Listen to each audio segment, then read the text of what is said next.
are going to, just as an FYI for everybody watching, so we're going to start with like the first, like the 5 weird questions. Are they 6 weird? They might be 6 weird questions now that everybody gets asked. And then we'll do a couple of like normal questions. And then I will tell you spoilers now. And if you haven't finished it, then you can log out. Fingers crossed, we are recording this and you'll be able to watch it later. However, the last time we thought we were recording, which was such a fun, really bizarre book club meeting that devolved very quickly into vaginal cheesecloth ectoplasm. And it was really ridiculous, but for some reason the audio didn't record. So all you can do is just see us like going, oh, and it came out of her. So all that to say, welcome. So Lauren, where are you joining us from? I'm in Pennsylvania, so Bucks County, so Upper Bucks County, if anybody's familiar. Upper and lower, very different, even though it's all the same. For those of you who aren't familiar with Pennsylvania, that's just outside Philly. Awesome. Is that close to the, what is it called, the Mutter Museum? The Mutter Museum? Yeah, the Mutter, I've still never been there, and my friends keep telling me to go, but yeah, the one where they have all the dead bodies and yes! medical artifacts, they call them, but it's a lot of like dead bodies and weird stuff like people's toenail clippings in a jar and things like that. I want to go so bad. I mean, I have my own toenails, so you think that I would be happy with that. But every time somebody says Pennsylvania, I'm like, oh my God, the Dead Body Museum. Let's see. So we always do this thing called, it used to be called the 5 weird questions, but then Samantha Irby added one, so I think now it's the 6 weird questions. And they are the same questions that everybody gets asked, and they are ridiculous, so I apologize in advance.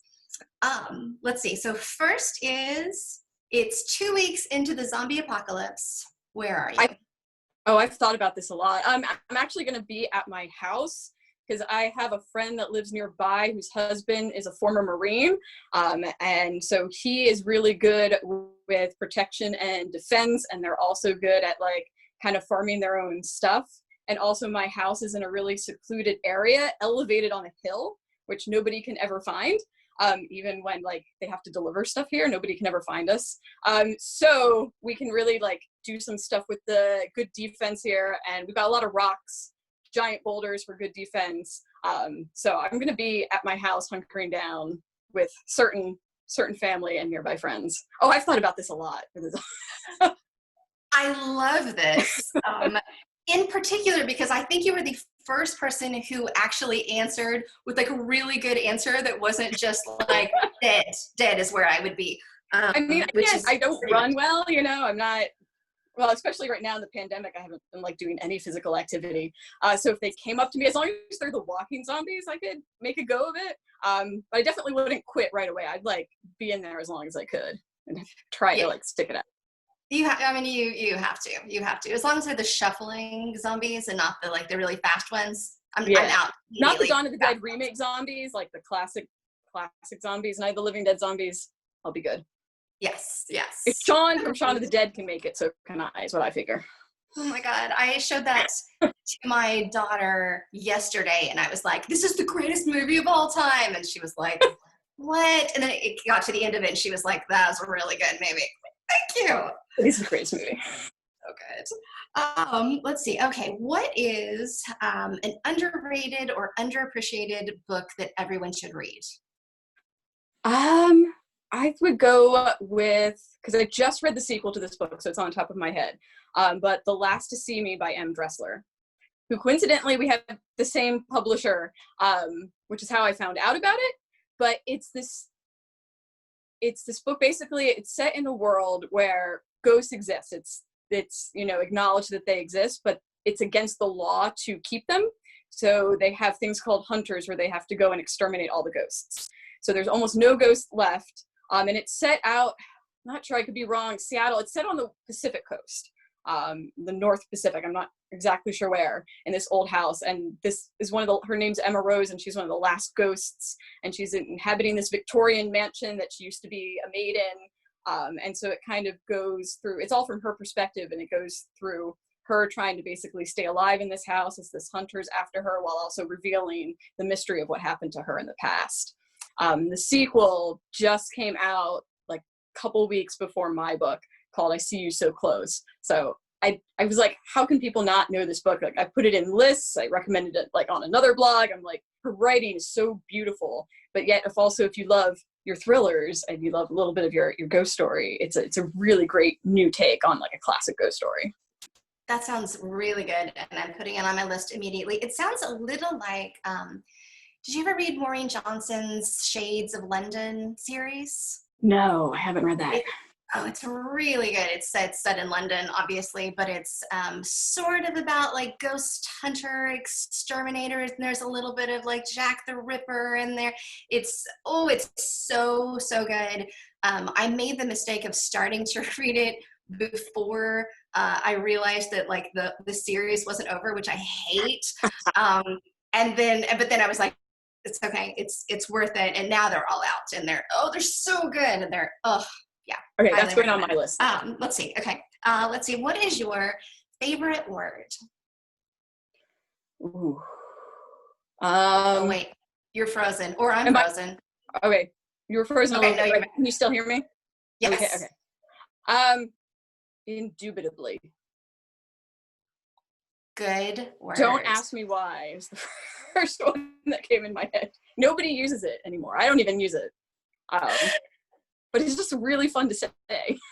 It's a good Sherlock Holmes kind of word. Indubitably. Oh, I love it. I had a big Sherlock Holmes phase, so that's probably where it stuck from.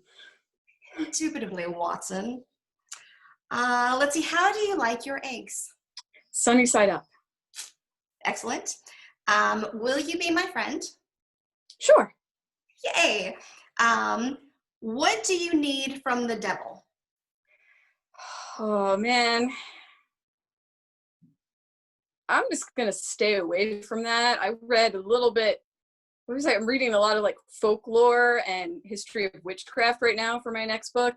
And it's just not worth it, man. I mean, you watch The Witch, and I like the ending of The Witch. At the same time, I'm like, I'll just die in the woods if that was me.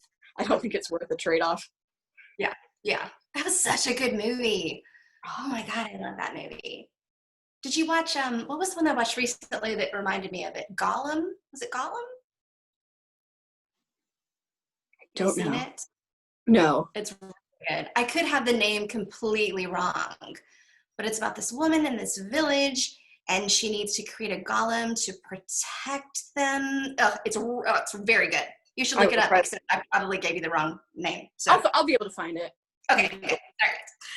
All right. Let's see. Okay, so those are our weird 6. And let's see. So before we start to talk about the book itself and the story itself, which I have all sorts of questions, and so does everybody else. But before that, I wanted to talk a little bit about like your writing process. Like, do you have a process? Do you have any tools that you use, or anything that you have learned that's helped you? I adjust it. I've never written a book the same way twice, because I always like to find new things like to try when I'm writing. And I teach creative writing online too for Southern New Hampshire University. So when I'm working with my students, sometimes they give really good tips and things they've tried. I'm like, oh, I'm going to try that. I'll give you a tip and you give me a tip. So I try to incorporate it. One thing that's pretty consistent is that I have to handwrite first drafts. I have to handwrite everything the first time. I learned that in college. I can't just sit in front of the computer.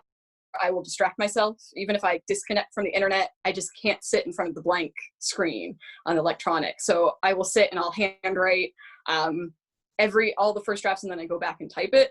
So I found that's actually really helpful, because one, that I have an actual really hard copy in case something would happen, to all technology, even though I back it up. But also then just going back and retyping it, the scenes gives me a chance to think about them again. and process them while I'm just typing, so I can think, oh, you know what, this would be a really nice change.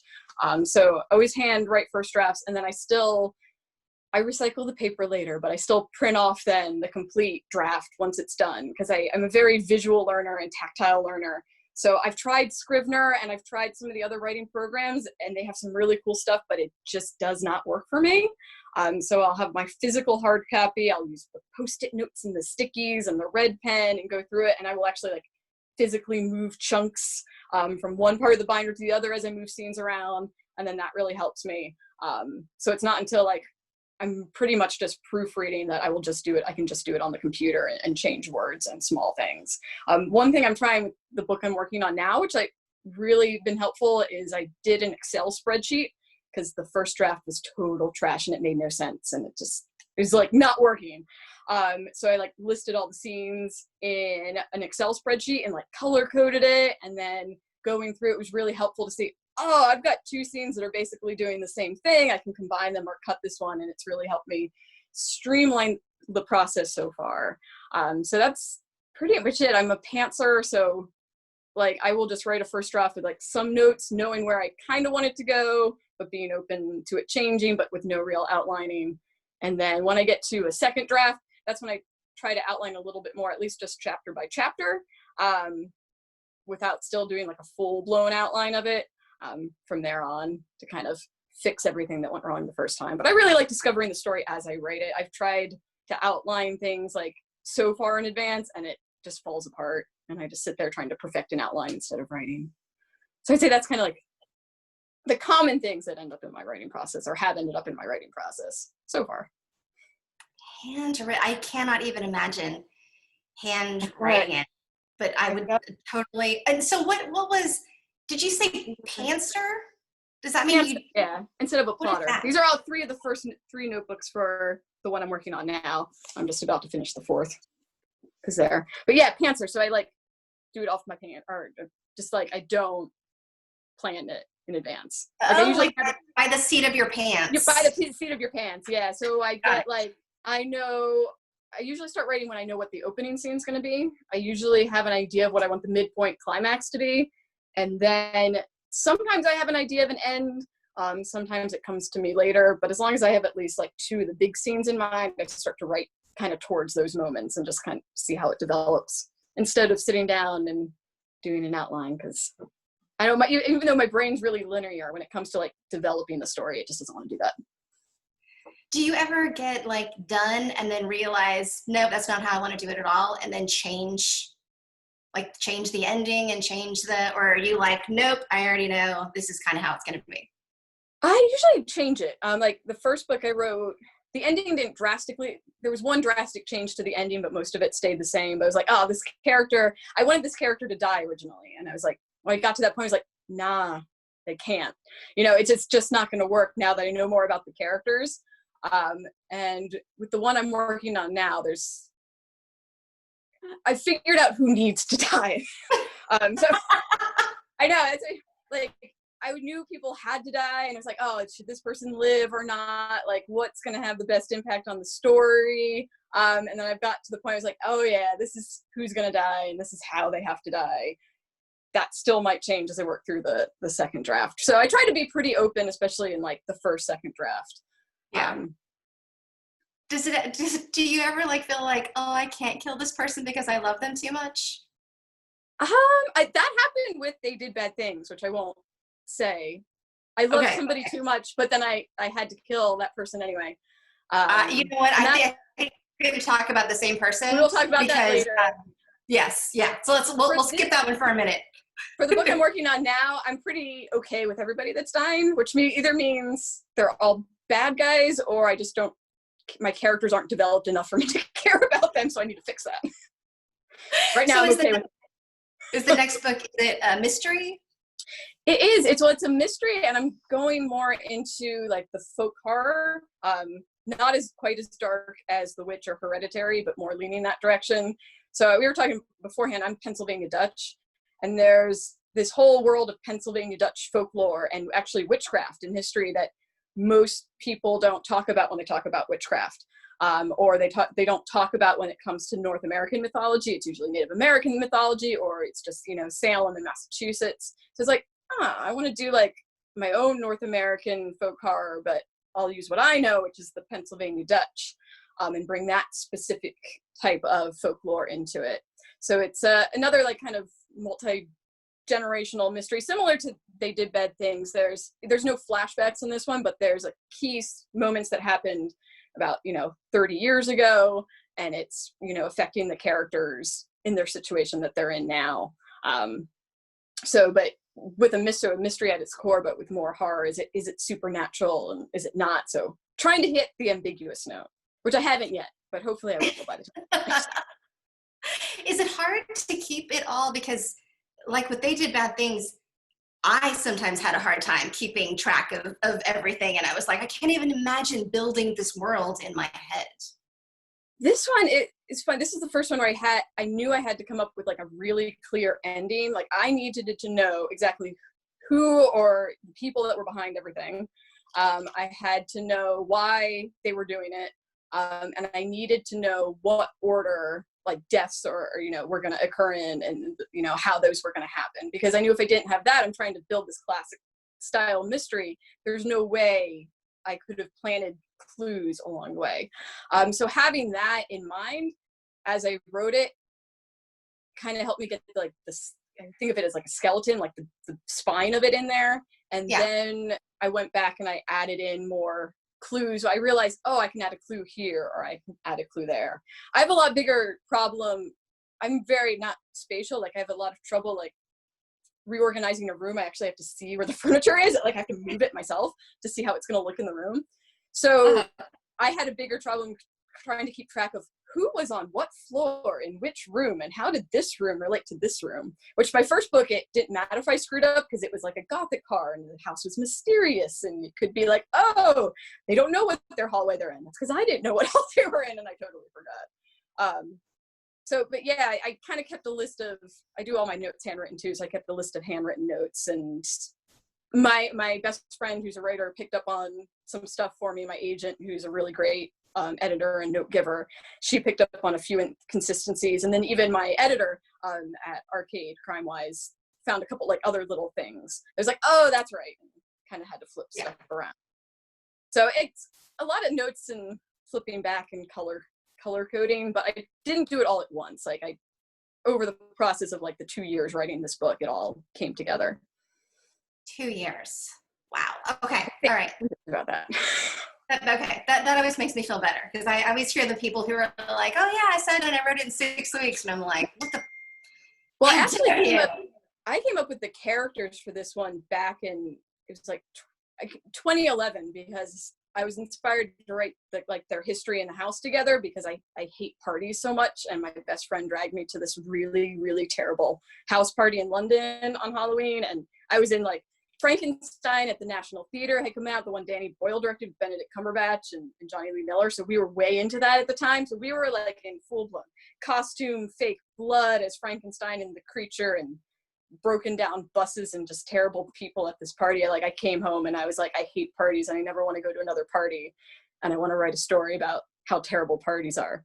So I did like the short story of that. And that short story never went anywhere.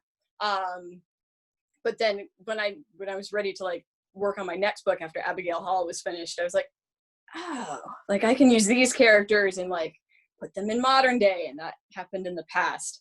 But so when I actually sat down to write this one, it was probably about 2 years. Love it.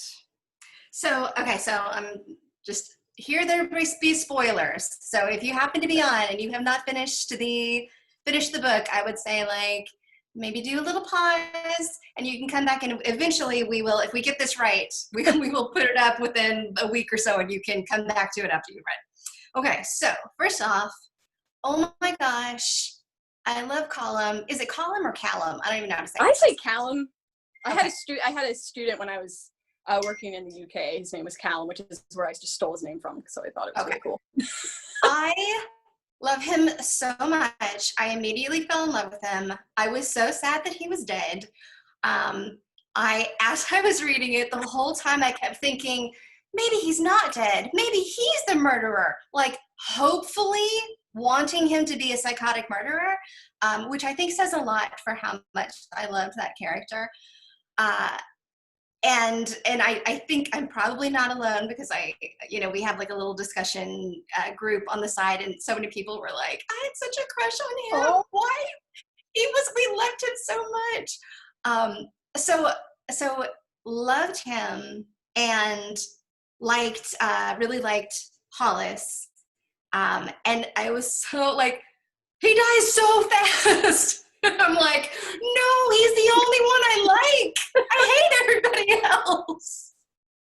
Did you do that on purpose so that the reader would be like, oh, that's fine, fuck everybody else? Yeah, but both. Like, to go back what you said about Callum, first I'm going to tell my best friend that. She'll be so happy to hear that.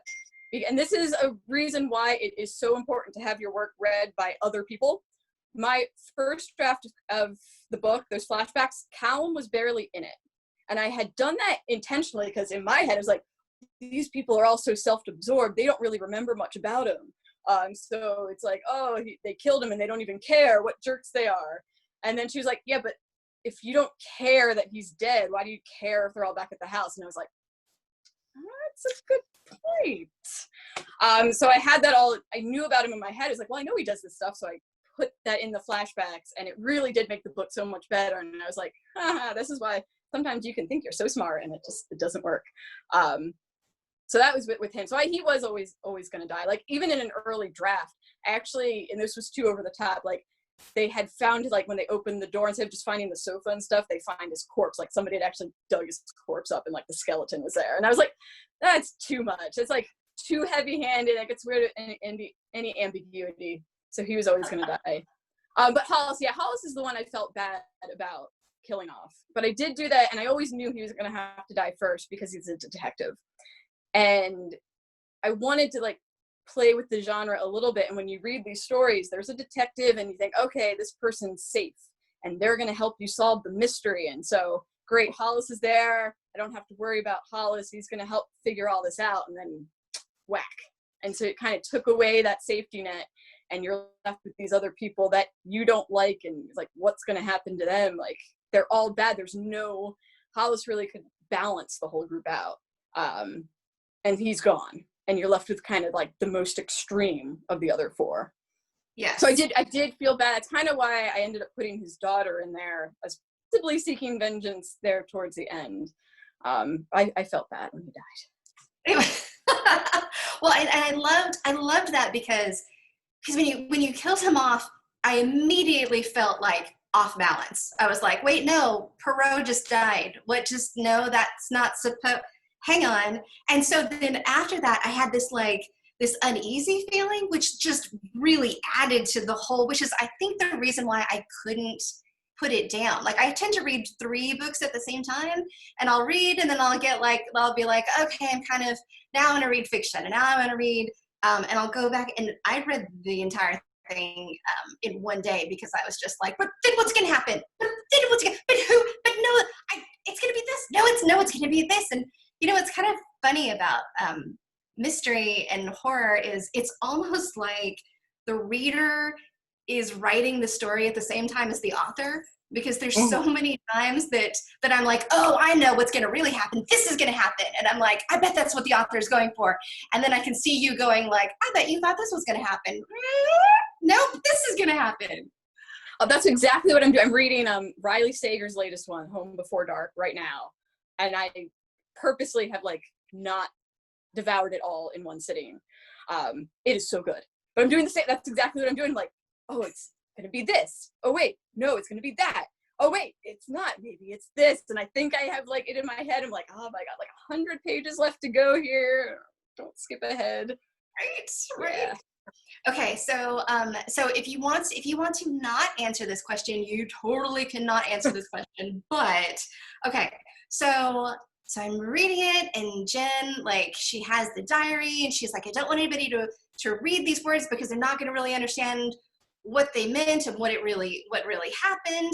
And then she dies before she explains exactly what she means. And there was part of me that was like, maybe Jen didn't really kill him. Maybe she thought that she killed him, but really the sister killed him. And now she's got all this guilt, and now she wants to kill these other people because obviously she's super psychotic. Um, and that maybe it's set up for a sequel, and Hollis's daughter's going to come out, and it's going to find out that the whole reason why all the missing pieces were there is because really it's, yeah. Am I totally off base here?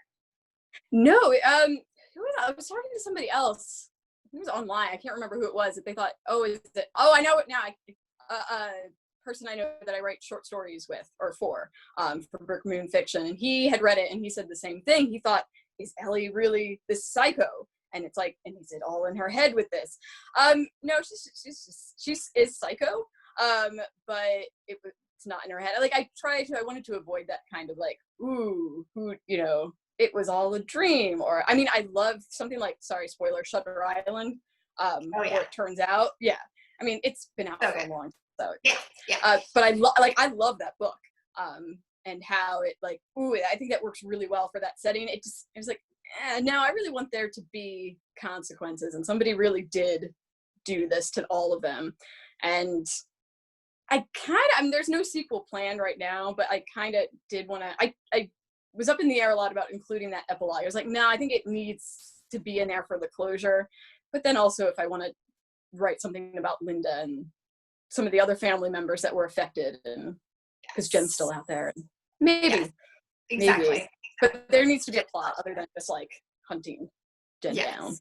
So, yes. if I figure out a plot, then okay, all right, okay, good to know. Oh, and I think before I said Jen instead of Ellie or Ellie instead of Jen. So yes, thank you, chat. It's been a long time since I read this book. Well, I guess not so long. Like I did the last proofreading like a couple months ago, but my head's been in the other book for a while, so I'm trying to. If I say the wrong character names or something, just correct me. We'll just not. I won't know because I've been drinking, so it'll totally work.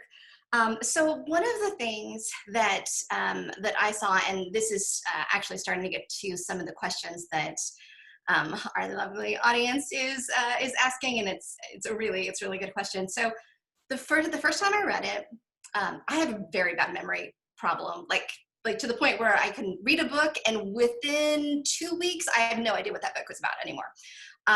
So I read the book the first time and I was like, so good. And then yesterday I was like, I have to read this book again because I literally don't remember who did it or anything. So I was like, okay, I'm gonna read it again. And I remember when I read it the first time, I kept thinking,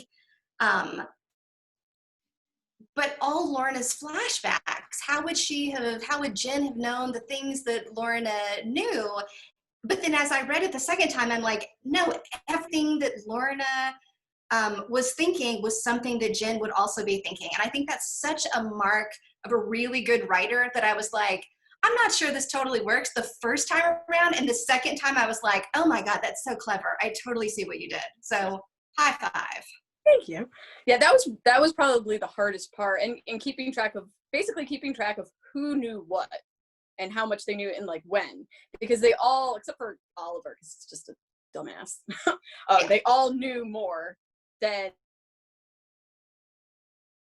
So like sometimes I actually would have to make a little list of, okay, Maeve knows that this, but she doesn't know this or this, or Ellie knows this, she knows about the Wi-Fi, but she doesn't know about that. And then I've got Lorna, who's like, she knows everything, but she's also confused because like Caskie's not supposed to be here, and so that throws her off guard. So I kept thinking of Tatiana Maslany in Orphan Black when she's playing she's playing the different. I love her so much. She's playing the different characters, but she's playing the character playing another character, like Allison playing like so and so. Gotta get all their names. It's been so long since I watched it. So that's what I kind of kept in mind for when I was writing Lorna in those scenes. Like she has fear, but that fear is coming from a different place than you think, or she has anxiety about something. It's coming from a different place. So I just had to be really, sometimes I got it wrong. It was like, she had no emotion in a scene. It was like, why is she like cardboard? And other times it was like way too much that she's giving. Again, why it's important to have outside readers, because they can help you like find that balance. So kind of her scenes were some of the hardest to write.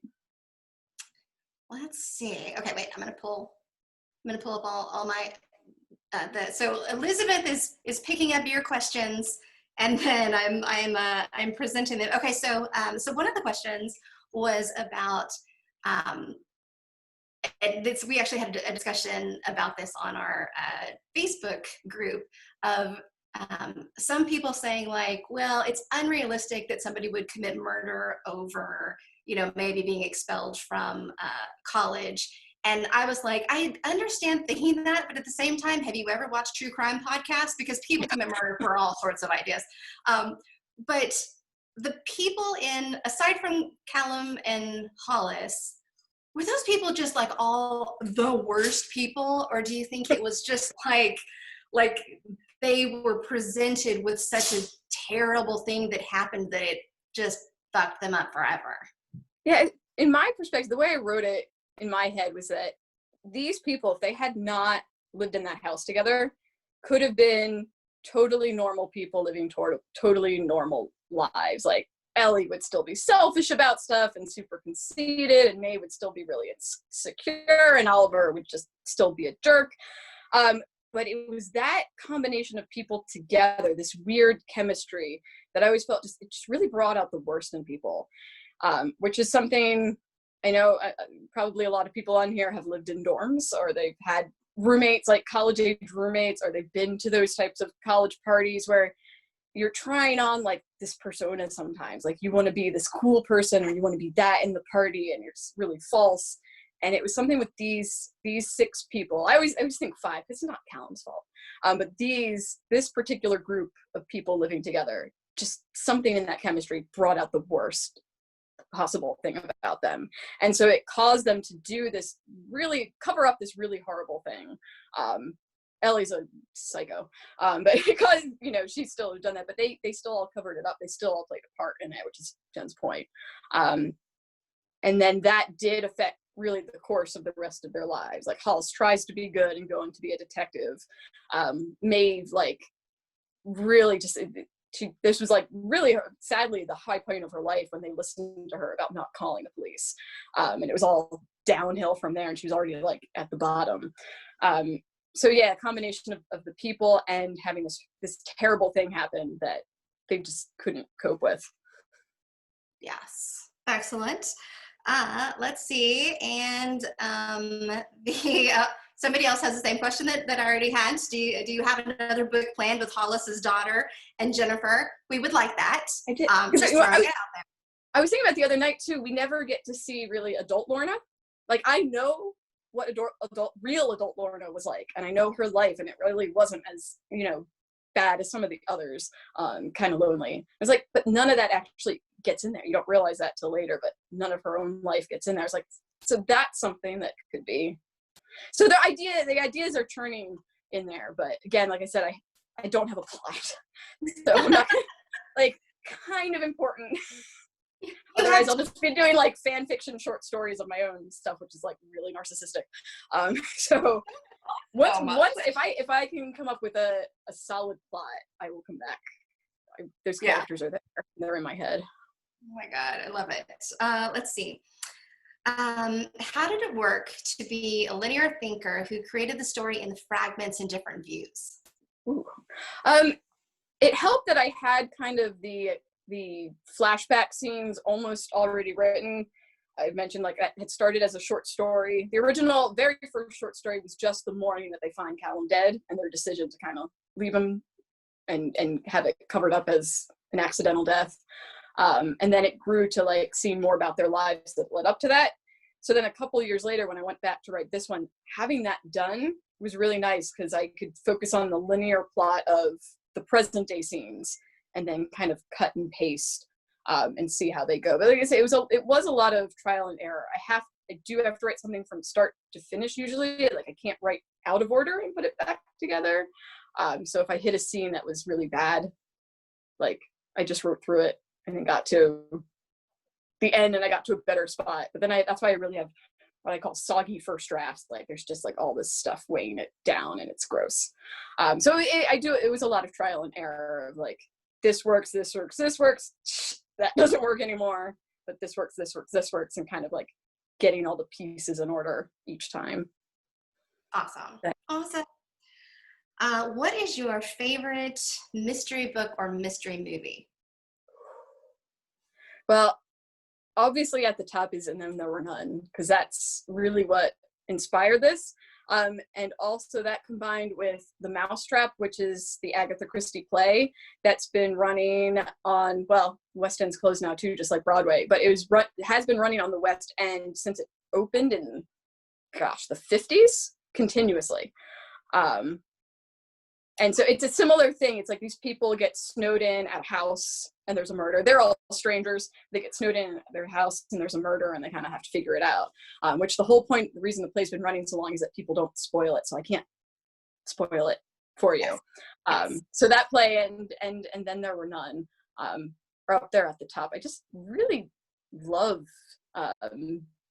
people. That's why I'm a big horror fan too. And I just love when people are trapped in a location and they're just getting picked off, and I just thought I want to do that. And Ruth Ware's In a Dark Wood. Her so first good. book, yeah, came out about the same time I was thinking of starting to do this one. That really cemented for me, like, oh, she just did something really awesome. I want to do my own awesome version of that. Oh, so good. Let's see. How much I don't know what this is about, but I think this person knows more than I do. How much did your dad's career and growing up with that background in your childhood influence the genres that you write about? Somebody read my bio somewhere. If you guys don't know, my dad was an FBI special agent. So yeah, so he started his career in Newark. Like he mainly sat in cars and like photographed like New Jersey mobsters. Like to this day, my mom will like turn on the news. Oh wait, did that mobster die? Dad used to watch him. And I have like, I don't know if I'm supposed to, but we have like some of his surveillance photos at our attic still, like that he took while he was like watching all these mob guys. And then he switched to aviation because he was a helicopter pilot. So most of his career when I was around was coordinating. He was like the East Coast aviation coordinator or something, basically coordinated like when the World Trade Center was bombed in '93, he coordinated the helicopter searches in the air and stuff like that. So that definitely had a big impact of why I just like love mystery to begin with. Like I had my own FBI fingerprint kit and I'd go around like dust fingerprints in my house. The family stories about how I was 8 years old when X-Files started, and my dad called me into the kitchen and asked did I want to watch the show because it was about FBI agents. So I was like, sure. So I was like the youngest of three. My parents like let me watch whatever I wanted. So we would always laugh at the parental discretion warning and seeing the X-Files. And then we also, I remember watching all those, the PBS Masterpiece Theater Mysteries, like with the Edward Gorey intro. Like we watched those all the time. So I can't even remember like the first one we watched, but I remember all the Poirots that they did and all these others. So just always really liked mystery because he liked mystery. And to get my mom in there too, because you know, she's important.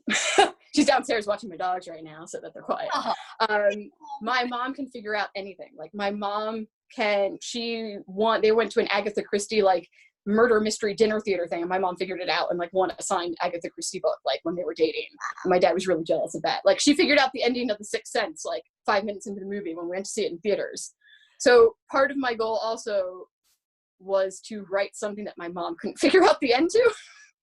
And awesome. She didn't quite get all of it. She got more than I think a lot of people have I know that I've talked to that have read it, but she didn't quite figure out all of it. So yeah, my dad's career, that's a huge influence, maybe more so of his personality, which led him to that career, but mysteries and things and horror and things like that were big in my house. That's awesome. Yeah, obviously someone else did their homework and I didn't. Sorry. Let's see. Ellie seemed on the surface to be the most normal, quote unquote. How did you decide that she should actually be the most psycho? Well, partly because I think it would be the more unexpected. Like a lot of the times it is like the man or the male figure that's like the most psychotic or the most aggressive. And Ellie for me is this she's like, all these characters like have the worst parts of myself in there, but Ellie is like the kind of person I like really don't like. Like just really the outwardly kind, but they're not really kind, which is kind of why I put that in there. What Jen says with Callum, never realized that these people like Oliver, he is who he is. Like, you can read him. Maeve, you know who she is. Like, Hollis, you're going to get, you know, what you see. She's somebody that really believes that she is a kind person and a good person. But anytime she has a little bit of stress or has to go a little bit out of her way, it's like, no, it's the end of the world. And gosh, why would you do this to me? And those people just like annoy me. Just that falseness. So I was like, for me, that it makes the most sense. It's all about, for her, the facade more than any of the others. So yeah, I debated too, was cheating enough to have them commit murder? And for me, for Ellie, it was, especially. Like, she had this image that she tries to portray with her parents and her family and her friends, and she's already let them down by going to this kind of crap university. And then she just doesn't want that to happen to her again, and she will do anything to keep who she is. Excellent. Let's see. Why did Callum ignore his sister at the party when she was with with Oliver? One, plot. But two, kind of they had a huge argument. They were still in that huge argument, and they weren't talking to each other right then. So the couple flashback before, when Callum comes in all pissed off, and they're all eating Indian food together, and he comes in all pissed off. It's because he had just had this huge fight with Jen, and he's basically done with her. Like, you're gonna change or you're not, whatever. I'm just gonna go on with my life, and I'm just make your own decisions, instead of being that kind of enabler for her. So he saw her kind of doing her same thing that she got her in trouble before, and you're just, I'm not here for this. I'm not going to deal with this. And especially too, I think Callum wouldn't want to get into a big fight with his sister and bring up personal family matters in front of that whole group, which it would have happened. So I'll just pretend I don't know you. I'm just go. It wasn't the second time that I read it when he came in and he said something of like, fine, do whatever you want to do. Or, he says something and he's yelling at somebody. And that was the first time that it really hit me, that I was like, oh, so they actually had like a big fight. And also possibly that's the reason why he's punching Oliver, is because he's with even though he doesn't want to be like, and you're fucking my sister, instead it's just like, because it did seem a little overblown for him. Like, it seemed like there was more going on than, because it was, so very, very good. Let's see. When is the new book coming out? Because it sounds great.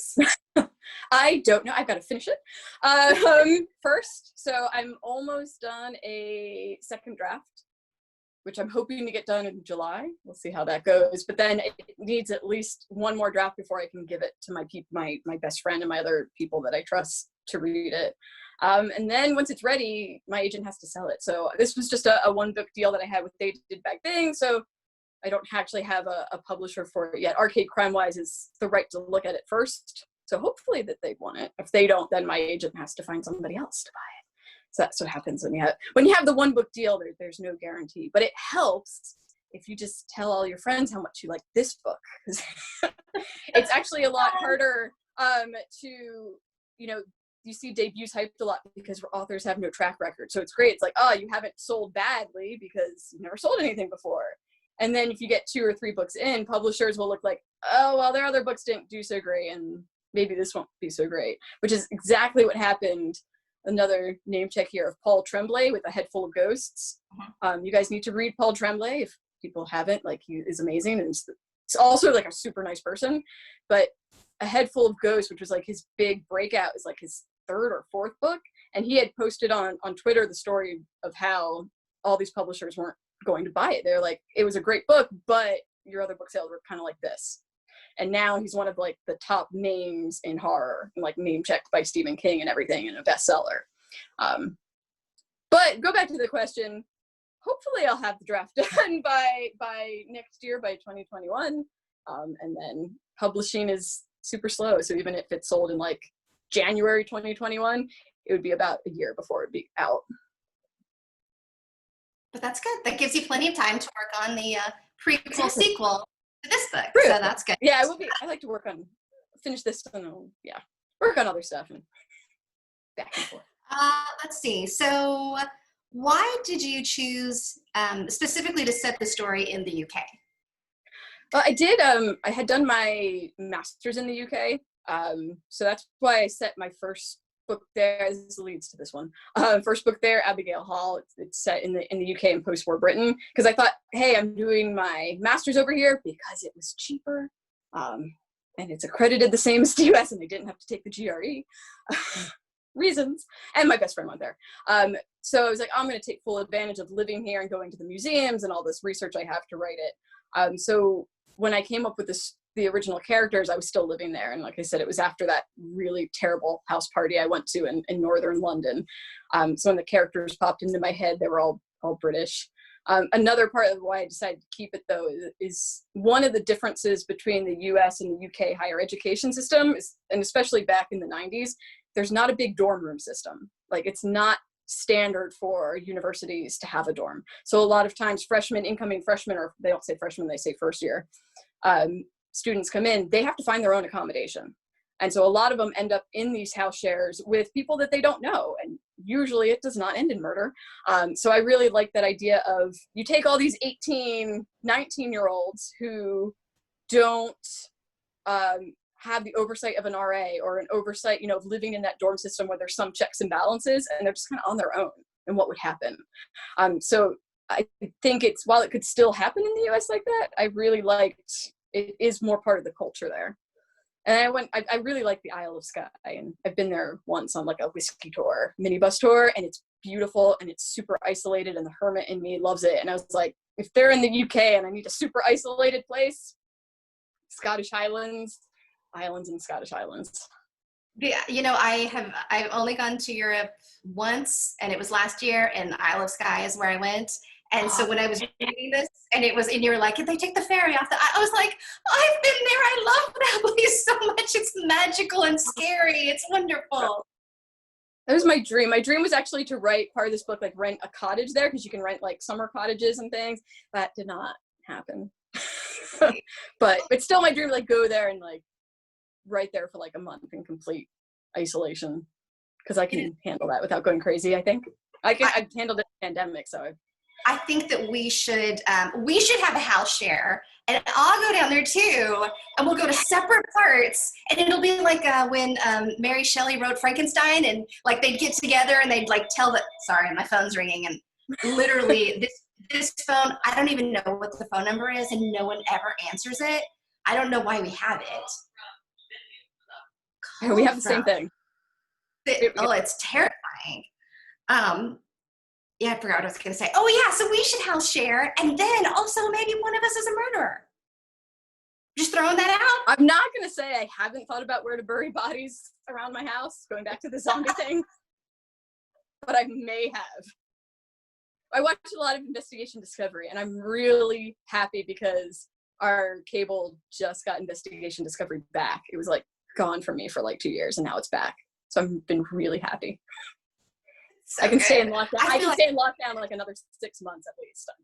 Oh, me too. Me too. Between that and every true crime podcast, yeah. Let's see. Oh, this is a good question. If you had to pick, which do you most relate to? Laird, guest, or pack? Ooh.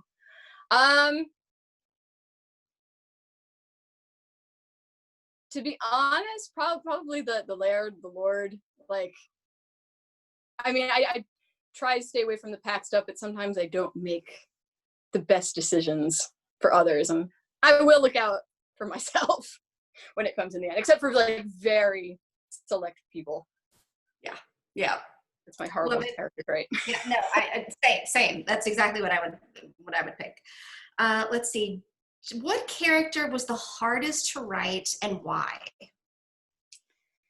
I think even though Lorna's present scenes were the hardest to write, the hardest character I think was Oliver, because I didn't like him, and like he is a jerk, and I wanted him to be a jerk with kind of like that family backstory, so that doesn't excuse his actions, but it's like kid had it somewhat rough, but he's still like a terrible person, and he was so gross to me to write some of his stuff. I was like, he has to say this. That's why I'm always afraid of, like, my Nana reads my books. And I feel like she's never mentioned anything, and I've never watched her read it, but I always just, like, want to give her, like, a little, it's the character, it's not me. But yeah, probably Hot Oliver, because he's just gross to me. It's, like, the worst kind of man. You know, So that's kind of why I had him have such a horrible death too, because I felt like after having to write him all that time, I deserved to be able to give him a gruesome death. Yes. Oh my God, I love it. It's funny that you mentioned your grandmother, because one thing I've never really mentioned is that when I pick books for this club, I pick them very much based on the book that I think my grandmother would really want to read, because when I was growing up, she super inspired me, and I stole all of her books, and she would pretend to look the other way. And I mean, really, third grade, I would take her Stephen King's, and she had V.C. Andrews and Ray Bradbury and Agatha Christie, and and she would be like, "I'm not sure The Stand is quite right for you yet, you 8-year-old, but okay, wait until you're 10." And this was one of those books where I was like, I wish that she could read this, because she would absolutely love it. And so that's really kind of how I grade all the is, would my granny have liked this book? And she would have. So good job. I also wanted to say, I was just looking at the chat as it was going up, and Stephen Sussman is on, and he said, "I'm the sales director at Arcade Crimewise, and I will be pushing the editor and the publisher to buy it. If it was up to me, I'd buy it unseen." Hi, Stephen. Thanks. Nice to see you again. It's got to be good. So I keep telling my best friend, I've been brainstorming with her, and I'm like, but in the end, I have to still make it good. It's everything that I'm still got to work. It's at that phase where I think I can pull it off, but I have not pulled it off. Yes. And then I'll go to the stage where I think, no, this is terrible and it's not working. And then hopefully it'll come back up to it's a book now. Exactly. Let's see. So we're close to the end, so I'm going to let you choose which of the last questions. You should have either which character was the hardest to write and why, or it seems like Jen really came to like Maeve and really regretted having to kill her. Is that accurate? Yeah. So well, I'll go. We just did the hardest character, right? We talked about Oliver. We did. Oh, no, wait. That was a different one. Did you give Oliver the bomb to make him less of an awful person? Or wait, did we? I am drinking a lot. I have them after. Okay, so let's go to the other one then. So it seems like Jen did come to really like Maeve and regretted having to kill her.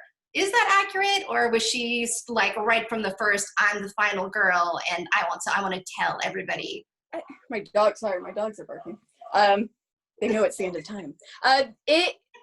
She did. Jen herself is also a psycho. So she really can't form, maybe she used to be able to, but she really can't form actual attachments the way normal people would. But I think in her head, she really did, as Lorna, she really did grow to like Maeve, and she did see how Maeve kind of did regret her actions the most, even though she still didn't take any action about it. She still saw that Maeve did regret it and really did want to do something for Callum. So I think out of all the people that she had to kill, I think she did feel the worst about Maeve, but she wasn't normal human enough to be able to deviate from her plan and let her live even after that revelation. Right. Awesome. Okay, well, that was amazing and perfect, and we're ending almost exactly on time, which is talking. So first, thank you so much for coming and doing this. So thanks awesome. for having me on.